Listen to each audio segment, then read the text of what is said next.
E assim eu fiz uma pequena lista de todas as obras de Santo Elredo, apenas para que tenha uma ideia, porque nós vamos trabalhar apenas com 4 obras, mas Santo Elredo escreveu bem mais. Na verdade 5, porque com relação ao Espelho da Caridade, o Dom Luís mesmo vai trabalhar. Bom, Santo Elredo escreveu o Espelho da Caridade em 1141, essa obra mais famosa. Escreveu a pedido, talvez até sob ordem do próprio São Bernardo. Nós não sabemos se aquela ordem que ele coloca no prólogo é uma ordem mesmo ou é apenas algo no estilo da época, que ele força um pouco o tempo. Santo Estevão se coloca como muito humilde, né? Ele não quer escrever, mas tem essa humildade de Santo Elredo, tem algo de verdadeiro, mesmo que pareça apenas uma questão de estilo, porque ele nunca escreveu sem ser pedido por outra pessoa. Todas as suas obras partem de um pedido, e nisso é bem diferente de São Bernardo, que escreve por conta própria, sempre tem essa necessidade de expor o que ele está pensando, a sua teologia, ele escreve muito, né? E Santo Elredo não, ele escreve bem menos e sempre a pedido de alguém, com exceção, é claro, dos sermões que ele deve escrever e compor por ser abade, ele deve pregar no capítulo. Assim, nós temos o Espelho da Caridade, que foi pedido pelo abade de Louth Park, Gervásio. Porque, primeiro, ele escreve uma espécie de resumo, não um resumo porque a obra não tinha sido escrita, mas um esboço daquilo que vai ser o Espelho da Caridade. É um primeiro Espelho da Caridade pequeno, que é bem pequeno, tem poucas páginas, e depois, quando São Bernardo pede que escreva um livro e dá até esse título para ele desenvolve esse trabalho que ele já tinha começado e acaba se tornando essa obra bem maior e mais profunda que nós conhecemos. Depois ele escreve A Genealogia dos Reis da Inglaterra, uma obra histórica, a pedido do Duque da Normandia em 1152.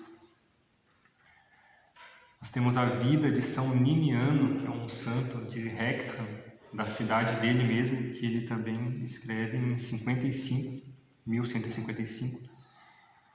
Há um escrito muito estranho, que é até um pouco difícil de encontrar, mas é a Monja de Vatum.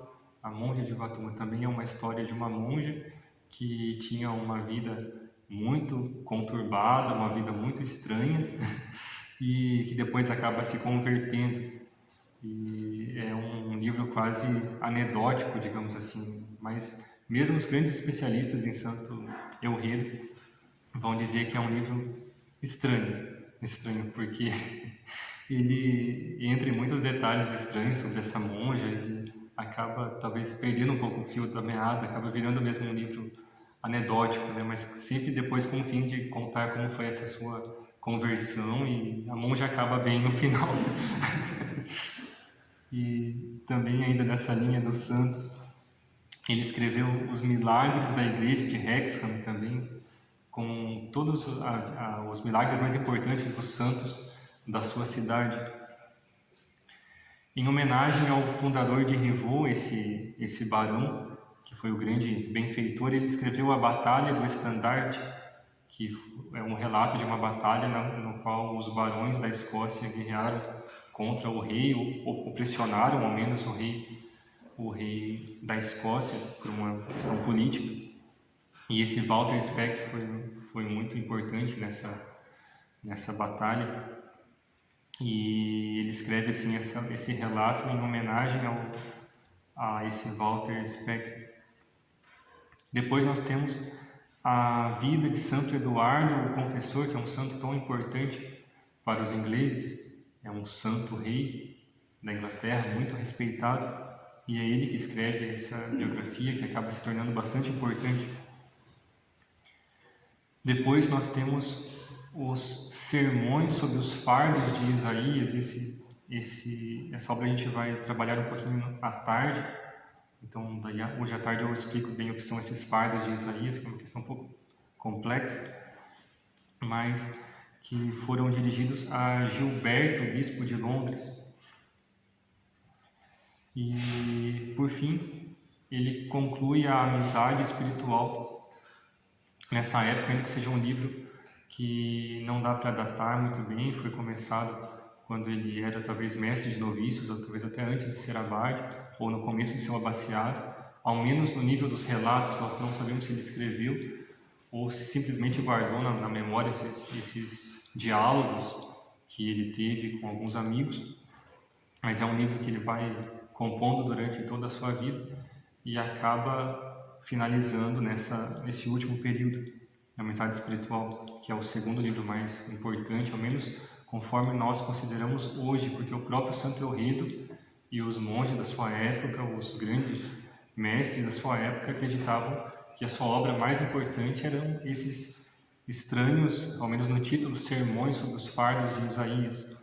É a obra em que ele pôs mais esforço, digamos assim, e que ele considerava como a sua obra mais importante, a sua obra-prima.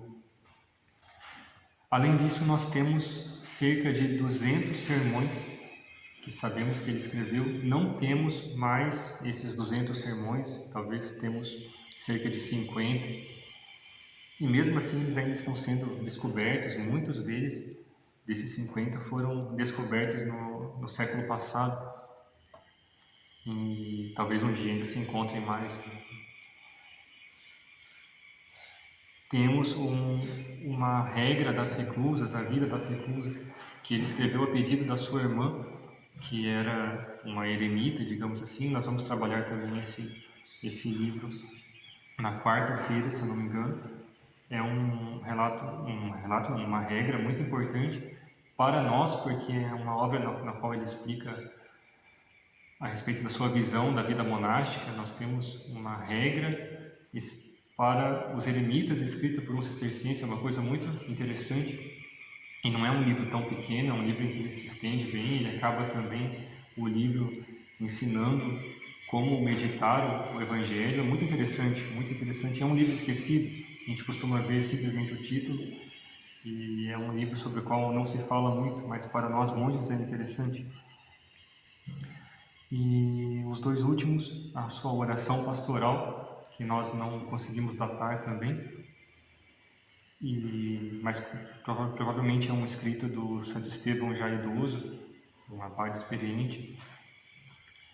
E, por fim, Quando Jesus tinha 12 anos, que é outro desses livros de Santo Eulredo que é um pouco esquecido, mas que é muito importante, talvez tenha tido uma influência grande até na própria espiritualidade ocidental, porque nós vemos um Santo Eulredo aqui muito moderno, meditando a vida de Jesus da forma que nós fazemos desde o século XIII, naquela linha da chamada devócio moderna, que tira um pouco o Cristo do céu e coloca o Cristo na cruz, e nós meditamos as suas chagas, meditamos os seus sofrimentos.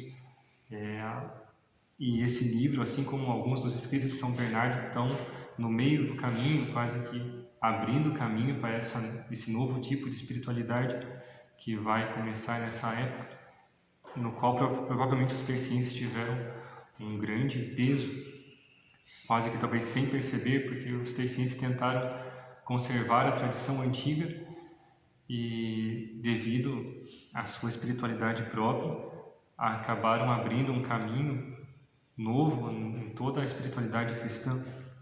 Nós vemos também através das monjas com relação ao culto do Sagrado Coração. É algo que já aparece no próprio Guilherme de Saint-Thierry também, essa meditação sobre o Sagrado Coração de Jesus. E é uma coisa muito nova, que o Oriente até hoje não conheceu. Nós não temos algo como um culto do Sagrado Coração no Oriente, porque o Cristo do Oriente, de certa forma, continua no Pantocrator, no seu fundo dourado, ainda que tenha sim influência do Ocidente lá, mas nós vemos que tem essa diferença muito grande entre os dois pulmões da Igreja. E esse novo caminho na espiritualidade cristã que foi aberto na Igreja Latina tem muito dos cistercienses. E, por fim, como uma obra dele que não se tem certeza se é dele ou não, que é sempre sempre atribuído a São Bernardo, mas isso já se sabe que é errado. É um hino famoso, Iesu Dulcis Memoria, que não é de São Bernardo de Claraval. Desde o século passado nós sabemos que não é. Um grande especialista fez um estudo profundo através dos manuscritos desse hino. É o hino que se canta na memória do Santíssimo Nome de Jesus hoje, mas era um hino medieval muito importante. Não sei se conhecem. Jesus dulcis memoria, transvera gaudis cordia.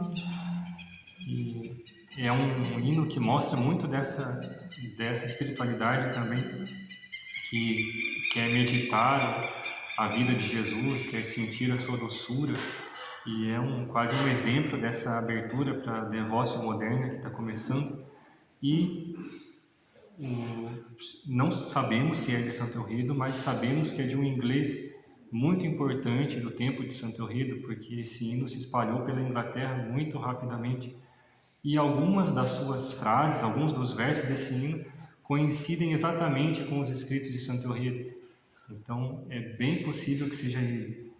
O padre Charles de Scourmont, um trapista já falecido, inclusive amigo do Dom Luís, que era talvez no século passado o maior especialista em Santo Eurido, ao menos na segunda metade do século passado, acreditava com bastante certeza que era uma obra de Santo Eurido, ainda que não se possa afirmar, porque não tem um manuscrito assinado. Mas não se sabe que não é de São Bernardo, porque esse hino só se encontra nos manuscritos da Inglaterra, e São Bernardo vivia na França. Esse é um indício muito grande que não é uma obra francesa. Ele se espalhou a partir dos mosteiros da Inglaterra. E assim podemos talvez pensar que seja de Santo Eurido, sim, se não for dele, talvez de um discípulo próximo, mas está muito na linha dessa espiritualidade de Revaux.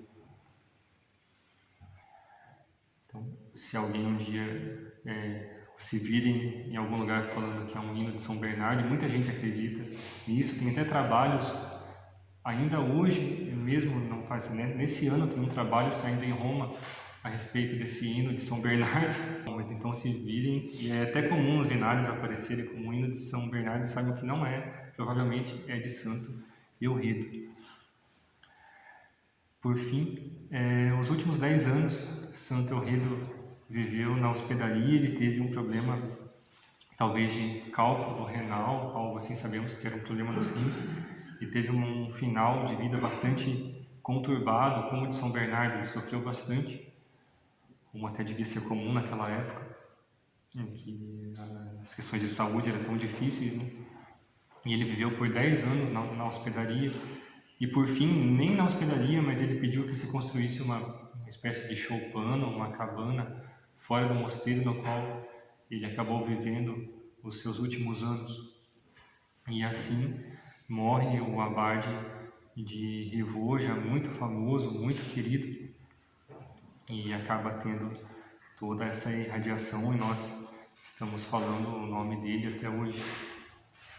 Que nós possamos aprofundar-nos nessa semana nos escritos desse santo, que é bastante esquecido ainda que se lembra o nome dele, mas nós temos aquele costume pobre, né, de sempre dizer assim, São Bento e São Bernardo, São Bento e São Bernardo, mas nós temos mais pais e mães também da nossa ordem que devem ser estudados, e nós devemos procurar conhecê-los, para que, conhecendo os pais, nós sejamos bons filhos.